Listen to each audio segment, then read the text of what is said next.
நண்பர்கள் அனைவருக்கும் முதற்கண் என் வணக்கத்தினை தெரிவித்துக் கொள்கின்றேன். இன்றைய பதிவில் வைக்கம் மகாதேவர் ஆலயம் குறித்து நாம் அறிந்து கொள்ளவிருக்கின்றோம். நமது பாரத தேசத்தின் கேரள மாநிலம் கோட்டயம் மாவட்டத்தில் வைக்கம் மகாதேவர் ஆலயம் அமைந்துள்ளது. கேரள மாநிலத்தில் உள்ள மிக பழமையான புகழ்பெற்ற சைவ திருத்தலமாக திருவைக்கம் எனப்படும் வைக்கம் திகழ்கிறது. இந்த கோவில் கருவறையில் 2 அடி உயர பீடத்தில் 4 அடி உயரமுடைய சிவலிங்கம் கிழக்கு நோக்கிய நிலையில் அமைந்திருக்கிறது.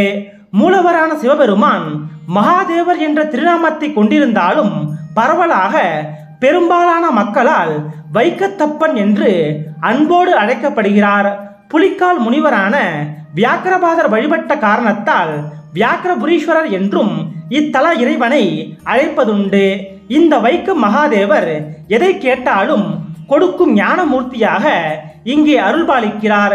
இங்குள்ள லிங்கம் திரேதாயுகத்தை சேர்ந்தது என்று நம்பப்படுகிறது. வைக்கம் மகாதேவர் லிங்கமானது சந்திரகலா எனப்படும் பிறை சந்திரன், முக்கண்கள் மற்றும் திருநீற்று பட்டையுடன் அலங்கரிக்கப்பட்டுள்ளது.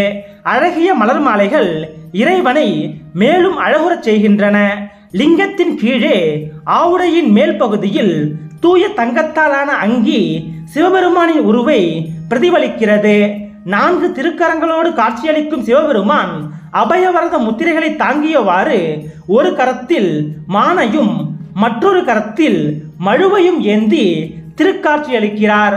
தீப ஒளியில் வைக்கத்தப்பனின் திருவுருவை தரிசிப்பது கண்கொள்ளா காட்சியாகும். இக்கோவில் கிட்டத்தட்ட 8 ஏக்கர் பரப்பளவில் கேரள கட்டிடக்கலை பாணியில் எழிலுற அமைந்திருக்கிறது. கோவில் வளாகத்தில் முகமண்டபம் மற்றும் கர்ப்பகிரகம் என 2 பிரிவுகள் உள்ளன.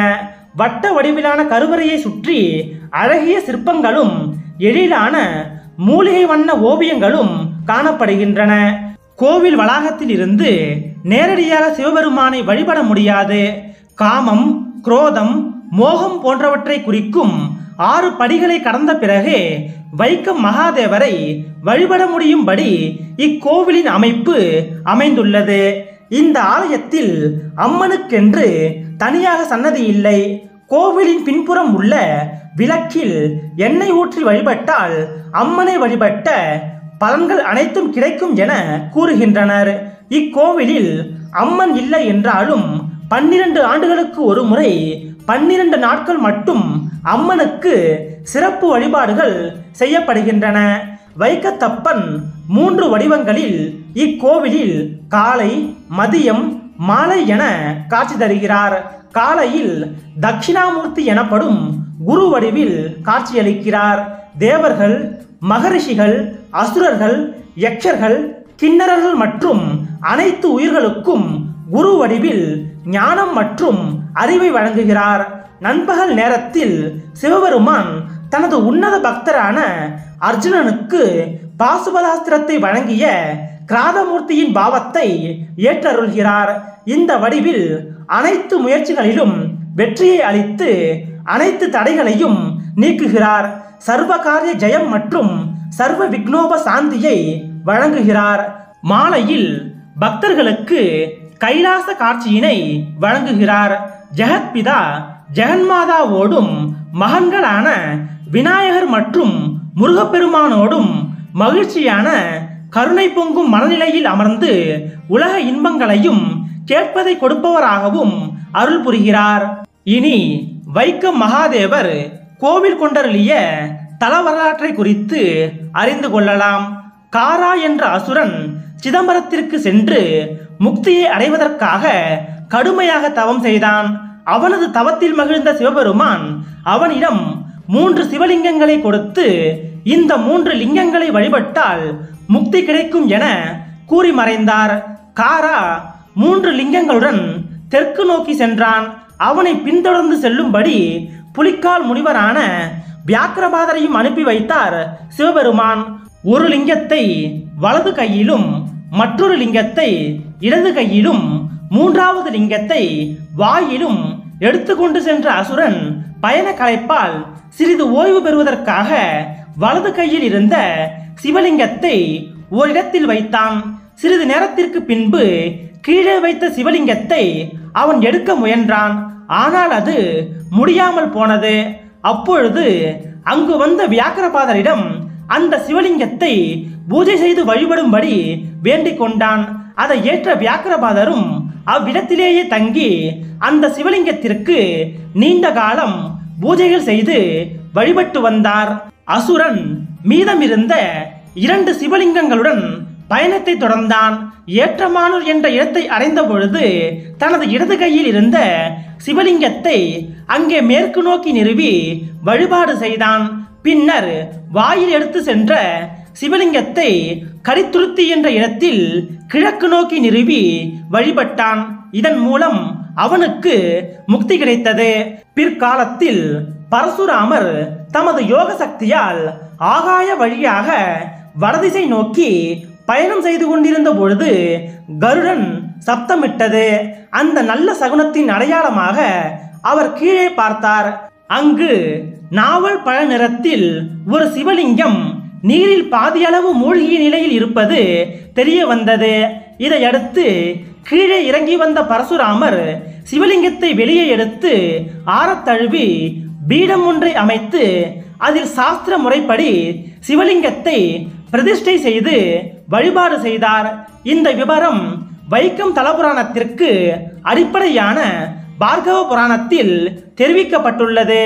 பரசுராமர் வழிபட்ட இந்த சிவலிங்கமானது கரன் என்ற அசுரனால் வலது கையில் கொண்டு வரப்பட்டு பின்னர் வியாக்கிரபாத முனிவரால் பூஜிக்கப்பட்டது என்பதும் குறிப்பிடத்தக்கது.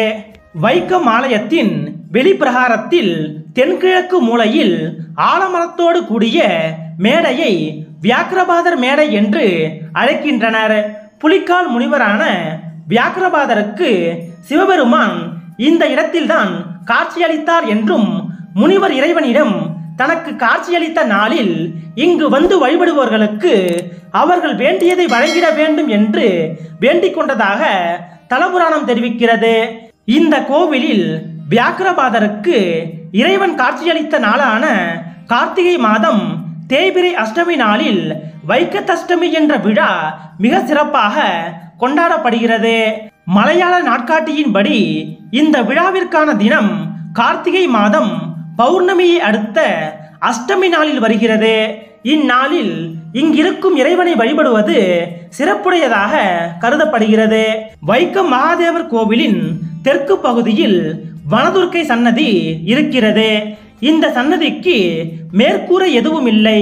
புலிக்கால் முனிவரான வியாக்கிரபாதர் இங்குள்ள சிவலிங்கத்தை வழிபட்டு வந்த போது அரக்கி ஒருவள் அவருக்கு இடையூறு செய்து வந்தாள். அவள் ஒரு கந்தர்வ கன்னி என்பதும் அவள் ஒரு சாபத்தால் அரக்கியாக மாறியிருப்பதும் முனிவருக்கு தெரிய வந்தது. இதையடுத்து வியாக்கிரபாதர் அவளுக்கு சாப விமோசனம் கிடைக்க விநாயக பெருமானை வேண்டிக் கொண்டார். விநாயக பெருமானோ திரிசூலி தேவியை அனுப்பி அரக்கியை 3 துண்டுகளாக்கி சாப விமோசனம் அடைய செய்தார். அந்த அரக்கியின் உடல் பகுதி விழுந்த இடத்தில்தான் வனதுர்க்கை சிலை நிறுவப்பட்டுள்ளதாக கூறப்படுகிறது. எனவே இங்குள்ள வனதுர்க்கையை வழிபட்டால் மனிதர்களிடம் உள்ள அரக்க குணங்கள் அனைத்தும் விலகும் என்பது நம்பிக்கையாக இருக்கிறது. திரிசூலியை அனுப்பிய கணபதி இத்தலத்தின் பலிபீடம் அருகே இருக்கிறார். சூரபத்மனையும் தாரகாசுரனையும் அழிப்பதற்காக முருகப்பெருமான் புறப்பட்டார். அவர் சூரர்களுக்கு எதிரான போரில் வெற்றி பெற வேண்டும் என்பதற்காக சிவபெருமான் வைக்கத்தப்பன் கோவிலில் வைக்கத்தஷ்டமி நாளில் அன்னதானம் செய்ததாக தலபுராணம் சொல்கிறது. எனவே இத்தலத்தில் வைக்கத்தஷ்டமி தினத்தன்று அன்னதானம் செய்தால் வேண்டிய பலன்கள் அனைத்தும் கிடைக்கும் என்பதும், இந்த அன்னதானத்தில் சிவபெருமானும் பார்வதி தேவியும் தம்பதி சமேதராக கலந்து கொண்டு ஆசி வழங்குவார்கள் என்பதும் இங்கு வந்து வழிபடும் பக்தர்களின் நம்பிக்கையாக இருக்கிறது. இந்த அன்னதான நிகழ்வை மலையாளத்தில் பிராதல் என்று அழைக்கின்றனர். அன்னதானம் செய்ய விரும்புபவர்கள் பணம் செலுத்தி முன்பதிவு செய்து கொள்ள வேண்டும். இந்த ஆலயத்தில் ஒரு பழக்கம் இருக்கிறது. பகலிலும் இரவிலும் நடை சாத்தப்படும் பொழுது அர்ச்சகர் ஒருவர் 4 கோபுர வாசல்களிலும் வந்து யாரும் பசியாக இருக்கிறீர்களா என்று கேட்டுவிட்டு நடையை சாத்தும் வழக்கம் இருக்கிறது. அப்படி யாரேனும் பசியாக இருக்கிறேன் என்று கூறினால் அவரை ஆலயத்திற்குள் அழைத்து சென்று அவருக்கு உணவிட்ட பின்தான் கோவில் நடையை சாத்த வேண்டும் என்ற முறை வழக்கில் இருக்கிறது. இதை ஈசனின் கட்டளையாகவே இன்றும் கூட இந்த ஆலயத்தில் பின்பற்றுகிறார்கள். வருடந்தோறும் கார்த்திகை மாதம் கிருஷ்ணாஷ்டமி நாளில் அதிகாலை 4 மணி முதல் 8 மணி வரை சிவபெருமானை வழிபடுவது சிறப்பு. ஏனென்றால் இந்த நேரத்தில் தான் வியாக்கிரபாதருக்கு சிவபெருமான் தரிசனம் தந்தார். இந்நாளில் சூரிய பகவானின் ஒளிக்கதிர்கள் சிவலிங்கத்தின் மீது பட்டு சூரிய பூஜை நடைபெறுகிறது. இதை காண கண்கள் கோடி வேண்டும். கேரள மாநிலம் கோட்டயம் நகரிலிருந்து வடக்கே 40 கிலோமீட்டர் தொலைவிலும், எர்ணாகுளம் நகரிலிருந்து தெற்கே 34 கிலோமீட்டர் தொலைவிலும் வைக்கம் மகாதேவர் கோவில் அமைந்திருக்கிறது. இன்றைய பதிவின் வாயிலாக வைக்கம் மகாதேவர் ஆலயம் குறித்த ஏராளமான சிறப்புகளை நாம் அறிந்து கொண்டோம். வைக்கத்தில் வீட்டிலிருந்து அருள்பாலிக்கக்கூடிய வைக்கம் மகாதேவரின் பெருமைகளையும் சிறப்புகளையும் போற்றி கொண்டாடுவோம். நன்றி.